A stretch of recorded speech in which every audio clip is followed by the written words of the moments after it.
שלום, ברוכים הבאים לעוד תוכנית של לקראת שבת, תוכנית שכל מטרתה זה לברך אתכם בתקופה הקשה הזאת של מלחמה וחוסר ודאות. אני כאן עם אשתי ליאל וסשה וליליאן גרנובסקי, שהם יועצים לזוגיות, הורות ומשפחה, ואנחנו ממש שמחים לשמוע מכם בתקופה הקשה הזאת. בפרק הקודם דיברנו על פחדים, חרדות מהתקופה הקשה הזאת של חוסר ודאות, ושמחים שאתם איתנו. כן, אנחנו ממש מקווים שהצפייה תהיה לכם לברכה, ושזה יחזק ויעודד ויתמוך בכם בזמנים האלה. אנחנו נתחיל עם קטע מוזיקלי, ואז אנחנו נמשיך לשוחח.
תודה שחזרתם. אז אנחנו היום ממשיכים לדבר בנושא של ההתמודדות. מה מועיל? מה טוב לדעת על התפקוד שלנו? אנחנו נמשיך. אני מרגיעה את עצמי בעיקר שבפרק 1 או 2 אי אפשר למצות כזה נושא. אלא אם זה יהיה שטחי. ואז נתנו 3 טיפים, 2 דברים לעשות ובזה סיימנו. אז אנחנו נמשיך לדבר, והיום ניכנס לעניין של פרספקטיבה. מה אנחנו רואים בתקופה המטלטלת, ומה אפשר לעשות עם ערוץ ראייה שהוא די צר, מפחיד, ומספר לנו על קטסטרופה גלובלית.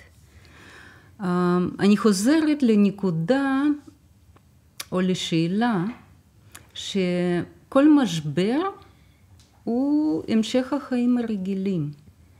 מה מאפיין את המשבר? ששאלות שהיינו אמורים לשאול ולהתעמת איתם בחיים הרגילים לפני המשבר, בדרך כלל שמנו בצד ולא בדיוק התמודדנו איתם ולא התעמתנו איתם ולא ענינו או לא לעומק ענינו על כל השאלות האלה, ומשבר, מלחמה, במקרה שלנו, מחייבת אותנו, לא משאירה לנו מקום לא להתמודד איתם. השאלה שמעניינת אותי היום, ולכן אני מעלה אותה שוב, זה על מה אנחנו רגילים להישען. ומה הם דברים שאי אפשר עליהם להישען.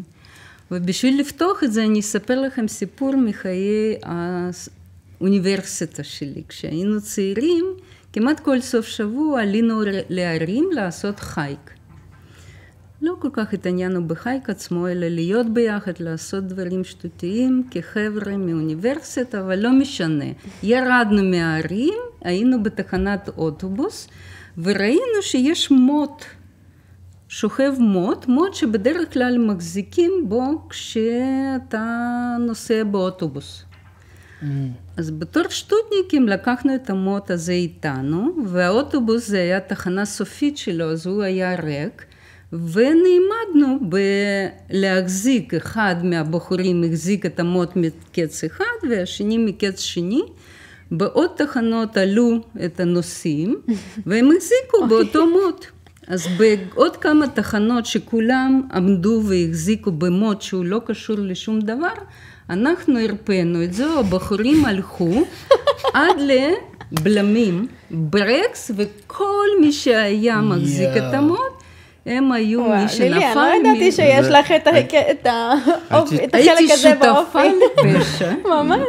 צחקתי, לא יכולתי. טיפים טובים למאזינים. אבל למה זו דוגמה טובה? כי לפעמים אנחנו נשענים או מחזיקים במשהו שאנחנו בוטחים שאמור להחזיק אותנו, והוא בעצם ההנחה או מסקנה שפשוט קנינו או לקחנו או הלווינו או האמנו, ובעצם בזמני המשבר, שזה הברקס האלה, הבלמים, אנחנו רואים שזה לא משרת אותנו, זה מפיל אותנו. אז אמנם אתה יכול ליפול באוטובוס או בחיים הרגילים, אבל בכל זאת זה טוב להבין ולהסתכל, כי הם באמת הסתכלו במה הם החזיקו, עם כזו הפתעה ושוק. ואז להסתכל במצב מהיום שאנחנו בטלטלה, על מה היינו נשענים הוא דבר נכון, כואב, כי זה מראה שטעינו בכמה דברים.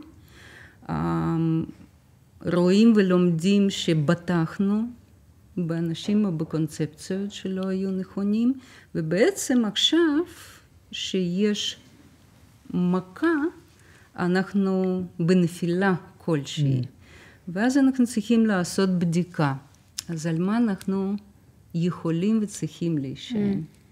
על זה קצת דיברנו. אמרנו שצריך לשאול שאלה במה אני שולט ובמה אני לא שולט. אולי להחזיר אותנו למה שמאפיין את התקופה הזו.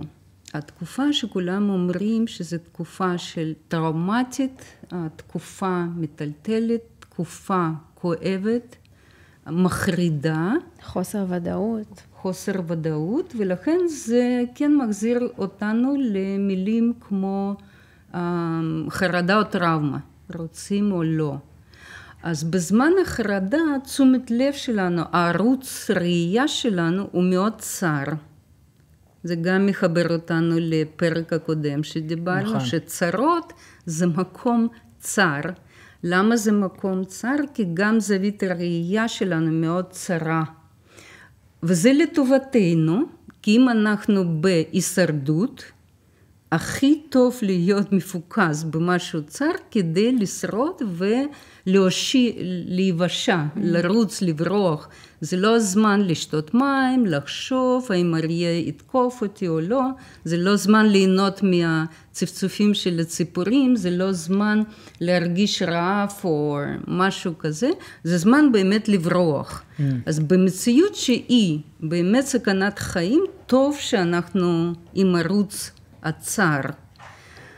אמנם גם בדברים האלה כמו תאונות דרכים, זה לא תמיד טוב, כי המשאית שאנחנו כל כך מפוקסים ורואים ולא רוצים להיכנס אליו, כי הוא הפעיל את הברקסים, שאנחנו ברגע האחרון עושים פנייה חדה בשביל לא להיתקע בו, ולא שמנו לב שיש פה עוד אוטו, כי היינו כל כך מפוקסים. אז יש טוב ולא טוב, כמו תמיד בחיים. בכל עניין יש טוב שזה ערוץ חד בשביל לשרוד, אבל אני מוצאת לנכון שטוב לנו ללמד את המוח שלנו להרחיב את המציאות, את הערוץ הזה שאנחנו רק מפוקסים אליו, ורק מפחדים מלהיכנס למשאית. אז אנחנו כולנו עם הדמות הזה שמפחידה אותנו, וכל הפוקוס והפחד והחרדה הוא עליו, כי ממנו אנחנו מפחדים, כי זה הפחיד אותנו נורא. אבל אנחנו לא יודעים לעזור לעצמנו, כי אנחנו כבר לא באירוע, אז כשאנחנו מבינים שצריך להרחיב את המודעות, צריך לדעת באיך, ומה מרחיב. ואני אומרת, שיח עם המוח החכם שלך, אחרי שהמוח פחות חכם שלך, לקח ותפס פיקוד כדי שתברח ותהיה צר, צריך לדעת לעבור מפה להרחבת האופציות והרחבת הפרספקטיבה שתעזור לנו להתמודד עם המצב. אז השאלה, אני רציתי לשאול, מה לדעתכם מפחיד אותנו יותר מהכל במציאות של היום? מה הערוץ הצר המפחיד הזה, לאיזה מסך בחדר מלחמה, אני אומרת, אנחנו נשאבים לכל שהוא מסך, אז מה מראים שם? מה הסרט שאנחנו רואים שם? אני חושבת שהדבר הכי רע שיכול לקרות, שאני מדמיינת, זה מוות. בשבילי, מתחילת המלחמה, אני חשבתי, וואו, מה יהיה אם מישהו קרוב אליי ייהרג? זה בהקשר של המלחמה, אבל גם בלי קשר, גם בחיים, פתאום, אני נורא מפחדת שפתאום יגלו לנו איזושהי מחלה סופנית. מה יקרה אם אני אצטרך להיפרד מהעולם הזה, ולהשאיר את יואל והילדים לבד. אלה הפחדים הכי גדולים שלי, או אפילו מה שהכי קשה לי, זה לחשוב אם משהו יקרה ליואל. איך אני אתמודד לבד. אלה הקשיים, אלה הפחדים הכי גדולים שלי. כן. אני גם חשבתי באותו כיוון. נראה לי שזה מאוד אוניברסלי, זה, איך להגיד את זה בעברית, זה to cease to exist, כאילו זה existential כזה צורך, ופחד שאנחנו נפסיק להיות, פשוט זהו, סוף. דרך אגב, כל הבא, יש אפילו בדיחה, כן? אני לא יודע לספר את זה טוב, כאילו, ממה אתה מפחד? אז מישהו אומר, ככה וככה, נו, אז מה? איך זה הולך? שבסופו של דבר, הכל הולך אז זהו, אני מת. כאילו, הכל הולך לשם, כל הפחדים שלנו, השורש, הכוח הזה שמחזיק אותנו, זה פחד מוות. כן, אם תמות אני אהרוג אותך. זה כזה. אז כן. אוקיי, זה פחד באמת אוניברסלי, כולנו מפחדים במידה זו או אחרת ממוות של עצמנו, או של ספאוס, של בן בת זוג, או של ילד, או של הורה, או של כל אחד שאני אוהבת. אוקיי, זה אחד מהמסכים אולי הכי מפחידים, ואנחנו הכי מהר רצים לשם. אני אגע בזה, אבל מה שיותר חשוב, אני רוצה להגיד למוח שלי שלא אתה שולט בלקחת אותי אל המסך הזה, אלא אני רוצה לשלוט ולשאול אותך, המוח הישרדותי שלי, מה עוד יש בתפריט, ולא להסתפק עם אופציה אחת. כי אני לא יודעת למה המוח עושה לנו את זה, אני לא רפואה במוח, אבל מוח אוהב להפחיד אותנו, מוח אוהב להראות לנו תמונה קטסטרופלית, ומוח אוהב לעשות הכללות. אז במקום שאני אהיה נשלטת במוח ובאופציה, אני רוצה להתחיל לשוחח עם החלק הזה פחות חכם, ולהגיד, אוקיי, זה אופציה. יש סיכוי שזה יקרה, אבל זה רק אופציה אחת.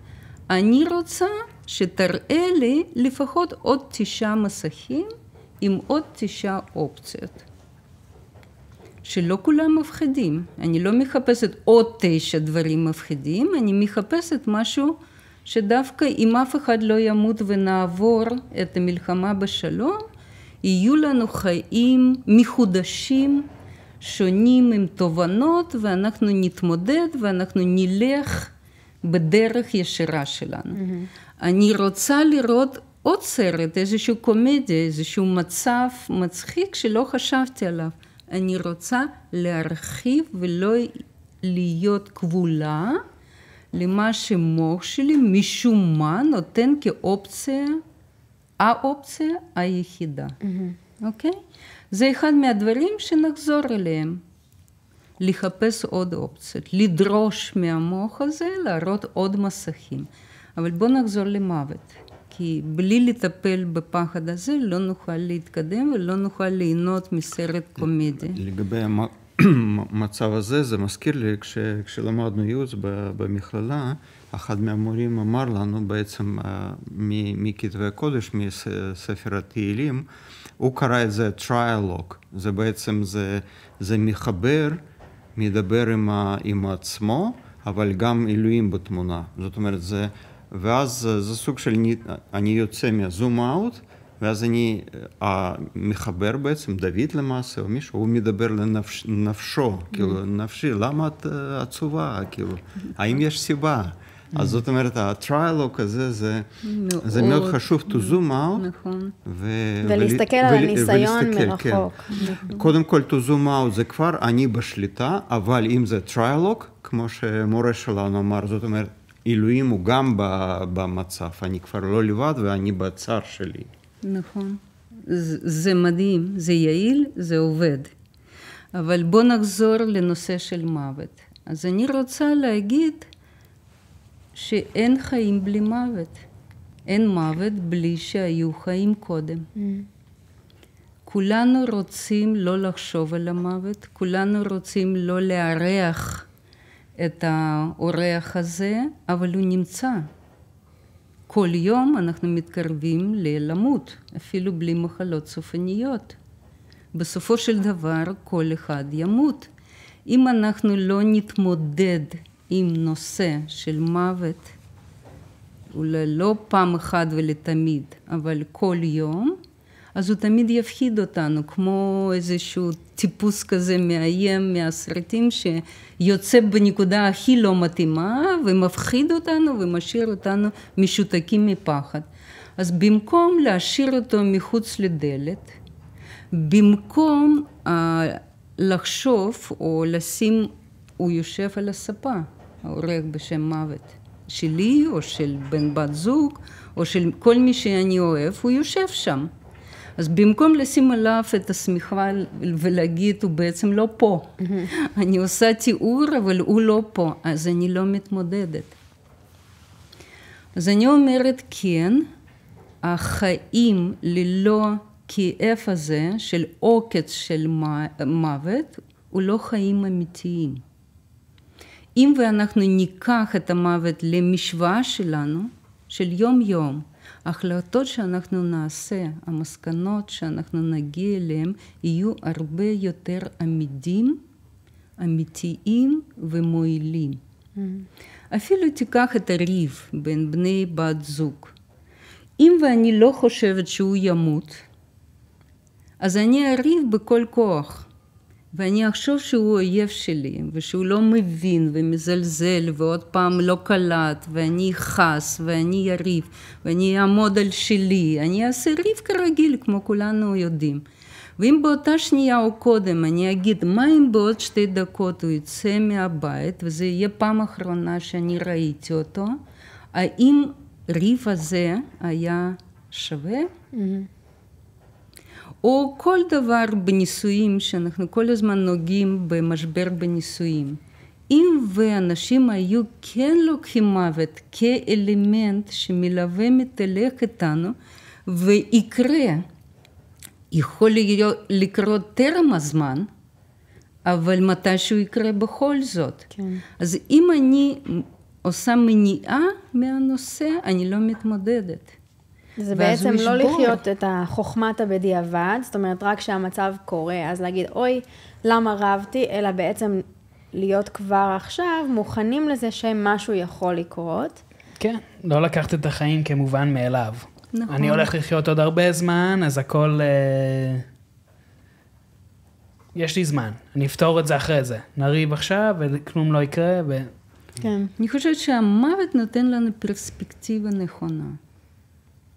אם היה אפשר בלי מוות, ישוע לא היה מת עבור החטאים שלנו, כדי לקום לתחייה שוב. אז חיים ומוות מתהלכים יד ביד. אז אי אפשר להימנע מזה, אי אפשר לפחד, אי אפשר להתרגל לזה, אי אפשר כל הזמן להפחיד את עצמנו, אבל צריך לקחת אותו בחשבון. למשוואה הזו, זה יהיה נכון יותר. זה מעניין, מזכיר לי, זה פן הרוחני יותר, אבל כמו שאת אמרת, שבלי מוות אין חיים. כן. זה בדיוק מה שכתובים, כתבי הקודש, ברית החדשה, שאול ואיגרות, כל המעמד שלנו החדש של מאמין במשיח. אז יש שם עניין, כן, למות איתו ולקום איתו, יש עוד פעם אלמנט של מוות כדי להתחבר לחיים האמיתיים החדשים הרוחניים שלנו, בעמדה שלנו החדשה. זה בעצם גם אלמנט של מוות גם יש שם. כן, סליחה, ולנו בעצם הקריאה לחוות את זה יום-יום, דקה-דקה, זאת אומרת, להיות במשיח, מה זה אומר? למות לעצמנו ולקום לתחייה איתו ולהיות איתו. נכון. נכון.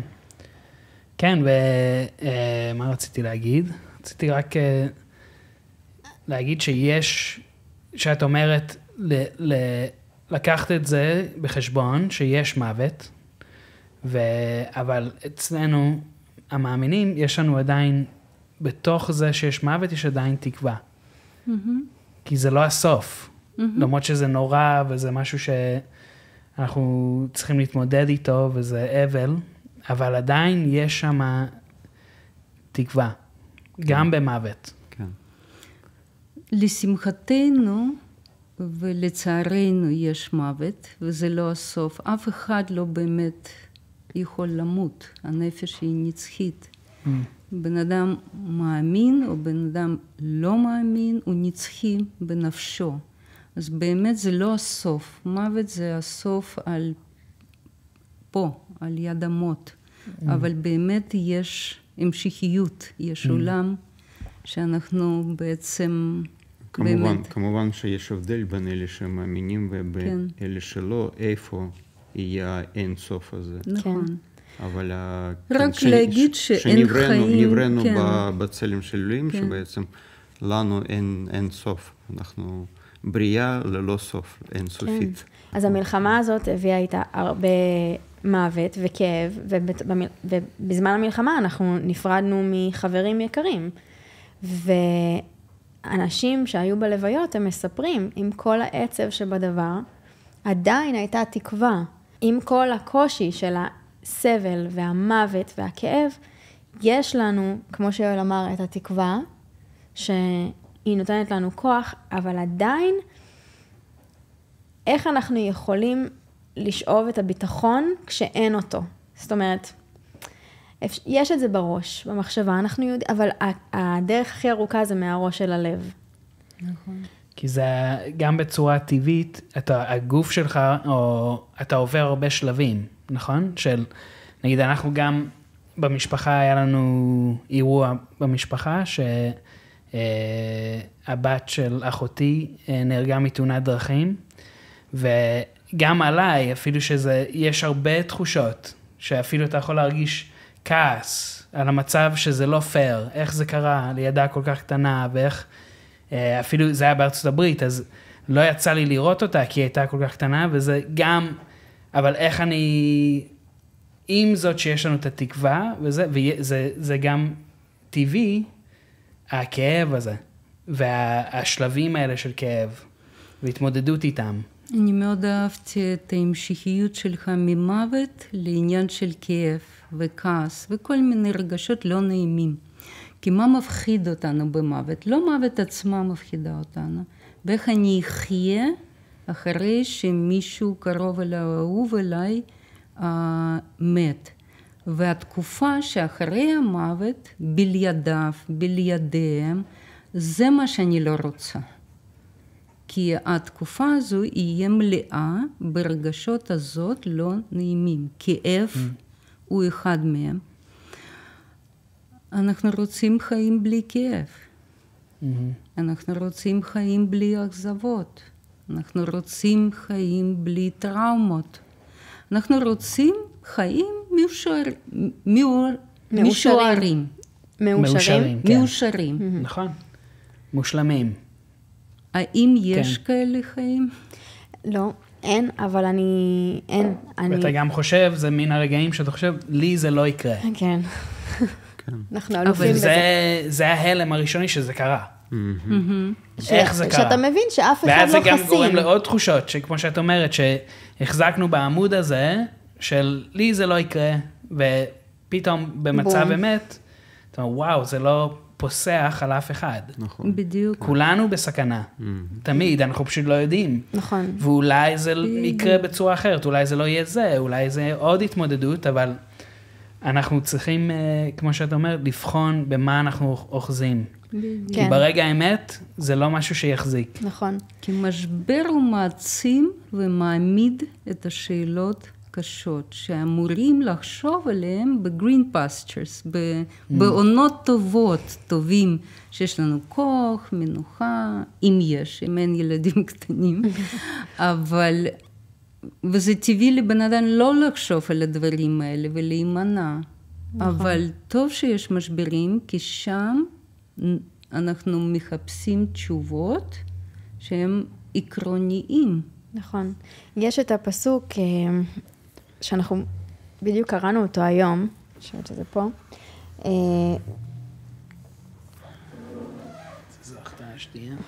די לך חסדי, כי בחולשה תושלם גבורתי. ואני חושבת שזה מסכם ממש את כל מה שדיברנו פה כרגע, שהחיים לא מושלמים. ואנחנו לא מושלמים, ואנחנו לא יודעים מה יהיה מחר, ואיזו מחלה סופנית יגלו לנו, או מה הותר לפרסום הבא שאנחנו נראה. אבל אנחנו יודעים שכשאנחנו חלשים, הגבורה שלו חזקה. והוא אומר, די לך חסדי, החסד שלי מספיק לך, בחולשה שלך הגבורה שלי תושלם. נכון. זה פסוק שאותי מעודד, לדעת שהוא איתנו, הוא ינחה אותנו גם ברגעים הקשים, ואם נגיע למצב שנזדקק לכך, וכולנו כבר הגענו למצבים האלה בכך או אחרת, אבל זה אולי, כשאנחנו חושבים על ה-worst case scenario, התסריט הרע ביותר, לחשוב על זה שיש חסד, וכשאני חלש הוא חזק.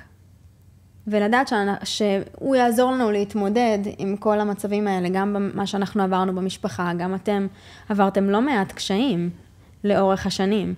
והנה, אתם עומדים פה ואתם יכולים מתוך הניסיון שלכם לעזור או לתת טיפה בתוך הים הזה של הרגשות. כן. אז זה נכון, החסד הוא מספיק, וזה כלי טוב לדבר על נפשי כשהיא כואבת.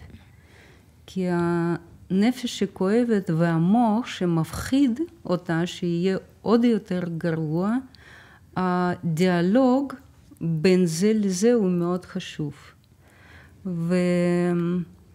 ואני רוצה גם להדגיש שאי אפשר להימנע מרגשות לא טובים. החיים הם לא מושלמים, כולנו יודעים, אבל אנחנו גם לא יודעים מה זה אומר, המשפט הזה. הוא כללי מאוד. אנחנו רוצים שהם יהיו ללא כאב, ללא סבל, ללא אבל, ללא אובדן. ולהבין ולהודות בזה שזה חלק מהדבר. כאב הוא באיזשהו מובן חבר. אנשים שאין להם רגישות ואין להם כאב, הם לא יודעים מה מחלה צרה, כן? מחלה רעה הזו של זמני התנ"ך. צרעת. צרעת. מה מחלה צרעת? זה בעיה של עצבים.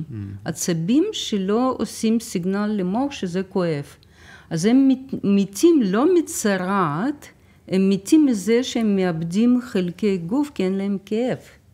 הם לא מרגישים שזה אש, והם נשרפים והם מאבדים את איזשהו איבר, ומזה הם מתים. הם לא מזהים שיש דלקת, לא כואב להם. זה צרעת, זה הבעיה. הכאב הוא מאותת, שים לב, כמו בדשבורד, באוטו. משהו שמופיע, שים לב, תבדוק דלק, תשים שמן, תשים אוויר בגלגלים. זאת אומרת, כאב הוא לא תמיד אויב. אז בוא נזמין גם אותו ביחד עם המוות שגם ככה נמצאת אצלנו בסלון, כי כולנו מתמוטטים לאט לאט, כל יום טיפה מתמוטטים.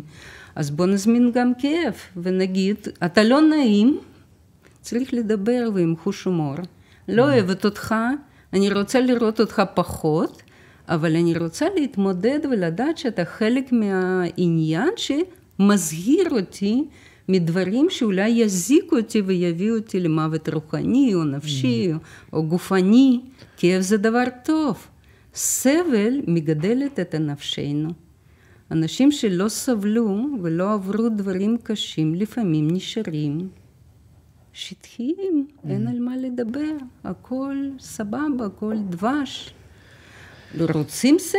לא רוצים סבל, אבל הוא חלק מהעניין.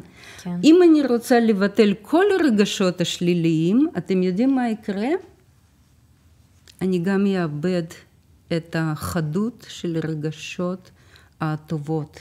כי ככה זה באקונומיקה של אלוהים, אתה לא יכול לבטל כעס. יש רואה קהילה שאמר לה, אני לא כועס. אלוהים לקח לי את זה. אני 30 שנה לא כועס, ואני אומרת, באמת? אלוהים נתן לנו את הרגש של כעס, איך הוא לקח לך מה שהוא נתן לנו כחלק מהעניין. גילינו שהוא כועס, הוא פשוט...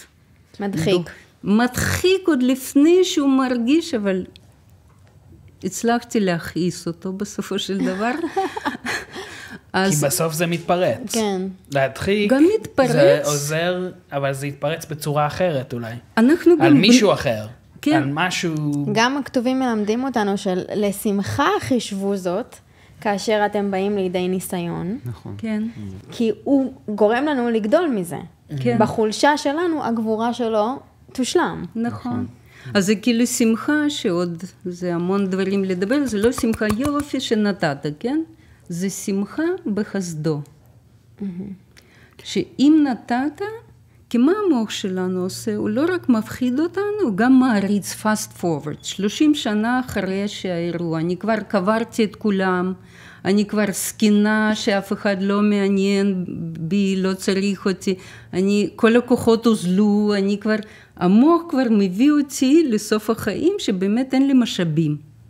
ואני אומרת, עוד פעם, אני שולטת במה שמוח מציב לפניי, ואני אומרת, נכון, אולי בגיל 96, בסדר, אבל אני עדיין בת 56.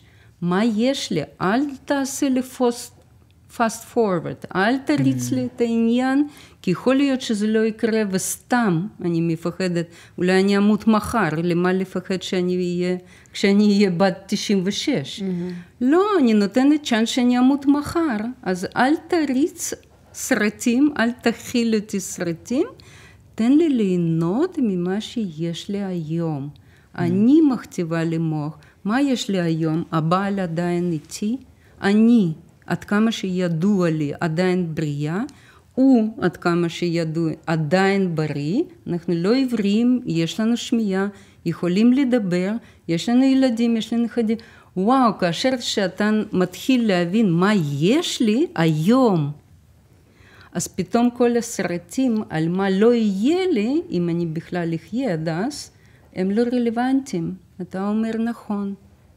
אולי אמות, מה זה אולי? אני בטוח אמות. אם אלוהים לא יבוא לפני כן, אז אני פשוט אשתנה. אבל בוודאי שאני אמות, אבל אל תשים אותי סגורה במסך הזה. נו, תפריד, תראה לי, ומי בעצם שולט בחדר המלחמה עם כל מיני אופציות והמסכים? לא אני תודה לאל, אלא אלוהים. ששולט ואומר, אוקיי, יופי שיצאת מהצער, יופי שהסתכלת ודיברת גם עם הנפש שלה, גם עם המוח, גם איתי.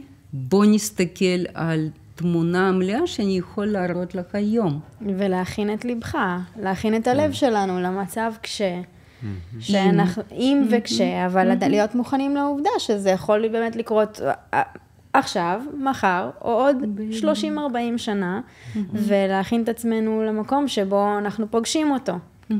וזה תהליך, כמו שדיברנו בפרק הקודם, זה תהליך, וזה תהליך יומיומי של התקדשות, של חידוש הדעת, של לפשוט את האדם הישן וללבוש את האדם החדש, שזה כל פעם לחשוב על איך אני יכול להשתפר, ואיפה אני יכול להיות יותר קרוב לאדון היום. כן. נכון. ולשאול את עצמי מה זה הבגרות, למה אני שואף. אני רוצה להיות בוגר באמונה. אז מה זה הבגרות? בגרות זה להגיד ביחד עם אלוהים, חסדו מספיק לי לאותה תקופה, תספיק לי, אני אתמודד איתו ביחד, לא לבד. אם מישהו ימות או לא, אם מישהו יפצע ולא יהיה לו חלקים בגוף או לא, אם זה מתי שזה יקרה, כי לא אני כותבת את התרחיש והתסריט, לאותו פרק אלוהים ייתן לי מספיק חסדו, ואפילו ישים אותי מתחת לכנפיו, זה מה שעזר לנו הפסוק הזה, בהתמודדות עם סכנת מוות של בן הבחור שלנו, שאנחנו כל הזמן מתחת לכנפיו. כמו ילד קטן, כי אני רוצה בגרות, אני גם ילדה. אני גם מחפשת מישהו שגדול יותר ממני, שיכול לכסות, שיחסה, שיעגן, שיחזק, שידאג. זה הסרט שלי. תשאיר מקומות לסרטים עם נס, באמצע, בסוף, בהתחלה, כי לא הכל קטסטרופלי ולא הכל, אם קטסטרופה יקרה, יש לי מישהו שגדול, חזק, חכם ואוהב אותי. המנחם. המנחם. כי, אבל שאלה נשאלת, אבל זה לא הוגן. ואני בטוחה שההורים שמאבדים את הבנים, או נשים שמאבדים את הבעלים, או כל מצב, בוודאי שהשאלה זה לא הוגן, עולה לדעתה. כן, הכעס, בדיוק מה שאתה דיברת עליו, נכון? אז איפה זה נכנס לתמונה? ואז אני מדברת את ההוגן או לא הוגן, זה מאוד יחסי. זה תמיד מקושר וביחס שמישהו קובע פה מה דבר הצודק ומה לא. אז אם התרחיש והתסריט הוא שלי, אני יודעת מה טוב לי. ואם לא נותנים לי לפי התסריט הזה, זה לא הוגן. כי אני יודעת מה טובתי. וברגע הזה, כמה שזה לא הוגן, להגיד שיש לאלוהים זכות להחליט מה באמת יהיה לטובתי, כי הוא יהיה איתי בדקות האלה, לא יעזוב, כי מה אנחנו מדמיינים? שהוא מכה אותי, שהוא ישאיר אותי לבד, בחוסר אונים, אני לא אתמודד, כל השחור הזה, כל הטרגיות הזה. אלוהים אומר, ככה אני נראה בעיניים שלך? אפילו אם רע מיותר יקרה לך, וזה באמת לא הוגן, כי היית צריך לראות את האישה שהתחתן איתו ונכדים, אבל גם בצבל מוות, איך אומרים? גיא צלמוות. גיא צלמוות, אתה לא לבד. כי אתה עימדי. תבדוק על מה אתה נשען, מי אני. זה שבוגד, זה שמכה, זה שמשאיר, או אני מישהו אחר שמתאר את עצמי מהכתובים. כן. אז... כן, חזק מאוד. וגם במקרה פחות קיצוני ממוות, כמו שאמרת, ללמוד, ליהנות ממה שיש לנו ולהתמקד בזה, וגם קצת ליהנות תוך כדי הכאב, או נגיד, אם אני מייחס את זה עכשיו לגידול ילדים, אז זה קשה. יש הרבה סבל או קשיים שם, שהם לא ישנים, וקשה ליהנות מהם תוך כדי, ואתה רוצה, כמו שאמרת, לעשות מין fast forward כזה, למצב שהם גדולים יותר, אבל אז אנחנו מפספסים הרבה, שאנחנו חיים ככה. אם אנחנו לומדים להתמודד עם הלחץ, להתמודד עם הכאב של דברים בטבעיות, ואפילו ליהנות תוך כדי שיש אותם, זה אורח חיים הרבה יותר בריא. זה חלק ממה שדיברנו עליו, שאנחנו רואים רק את החלק הקטן בתמונה הגדולה. אם בגידול ילדי למשל, אז אפשר להגיד, the days are long, but the years are short. הימים ארוכים, אבל השנים קצרות. אז ממש ככה, גם בתוך הסבל, הסבל הוא רגעי, וכשהוא קורה, אנחנו מרגישים שהוא פה להישאר. נכון. זה מה שקראנו בסוף של בפרק הקודם. אלה קורינתים. כן. שהוא נלחם את המלחמה, ואני, עבורי זה מנחם, אותי זה מעודד לדעת ש... כן. ניצח גם את המוות. שהוא איתי. נכון. הוא איתי, אנחנו לא לבד, וזה הניצחון שלנו גם כמאמינים. שאנחנו מאמינים שהוא איתנו, לא יראה רע, כי אתה עמדי, שבטך ומשענתך, המה ינחמוני. אתה עמדי, אתה תנחם אותי, אתה תהיה מי שסובב אותי. כן. אז עבורי זה מנחם, אני מקווה שגם אתכם זה מנחם. מאוד, כן. בהחלט, כן. אז לסכם כזה, משבר זה כמו מבחן החיים. אנחנו באוניברסיטה של החיים, ובמשברים אנחנו בסמסטר של מבחנים. מה למדת בסמסטר הקודם? זה נבחן. ולנו לא לפחד מהמבחנים, יכול להיות שחלקם אנחנו ניכשל בהם. אבל אולי אני לא אמות מחר, אז יהיה לי עוד סמסטר ללמוד, ובמבחן הבא אני כן אעמוד איתנה, ואת הסאבג'קט הזה, הנושא הזה, אני אעבור מתי שיהיה זמן נכון. אז אנחנו בזמן קשה, אבל כל כך חשוב. אם ואנחנו עושים את החקר בנפשנו של דברים חשובים. על מה אני נשען, מה לגבי מוות, מה לגבי רגשות לא נעימות, אם אני מתמודד. זה הזמן לעשות חקר וללמוד. ולחזור על ההבטחות של אלוהים. כי המורה הולך איתנו, זה ההבדל, הוא לא יושב שם, נו איך באתם, לא מוכן, פום פום, תבוא בעוד שבוע, לא. הוא פותח כל המחברות, יש לו כל הסיכומים, הוא אומר, אתה לא במבחן, אתה במבחן, אבל המורה עם כל מה שזה, אפילו סוחב אותך. נכון. כן, כי הוא יודע הרי מה הסוף. נכון. אצלו אין הפתעות, זה רק אנחנו שמופתעים. אנחנו צריכים לבטוח בו, שיש לו את הדרך הנכונה. כן. האתגר שלי תמידי כזה, אני עדיין מתאבק בזה, שאני רוצה ללמוד את זה, וכאילו לעשות את זה. וזה בורח, זה כמו חול, או מים, אני לא יכול... מתוך בין האצבעות. בורח, מים אני לא יכול להגיד, זה בורח. אבל הרצון הזה, זה שוב סוג של להיות בשליטה. כאילו, אני רוצה להיות בן אדם בוגר, רוחני, טוב, וזה, כאילו, אבל הקטע, כמו שאומרים היום, כן, הקטע, העניין הוא שהאלוהים הוא אישיות. הוא לא משהו מכני, זה לא איזשהו פורמולה. אני לא יכול, כאילו, ללמוד את זה וככה סטטי. זה שם אותי בשליטה. זה כאילו שליטה יותר משוכפלת, משודרגת, אבל זה אותו דבר. אני רוצה להיות בשליטה, אני רוצה לשלוט באלוהים, כאילו, להחזיק אותו בכיס. אני רוצה להיות מאמין בוגר. כן. אבל העניין שהוא אישיות חיה. והקשר הזה, כאילו, למות ולהיות, זה קורה עכשיו וברגע, בשנייה הזו. וזה מה שלוקח באמת זמן, תרגול, אבל עדיין אני לא, כמו ששאול אומר, אני רק מסתכל אחורה, אני רץ למטרה. כי משהו מכני זה לא עובד, זה לא אלוהים שלנו. אז זה, כמו שאומרים, here and now.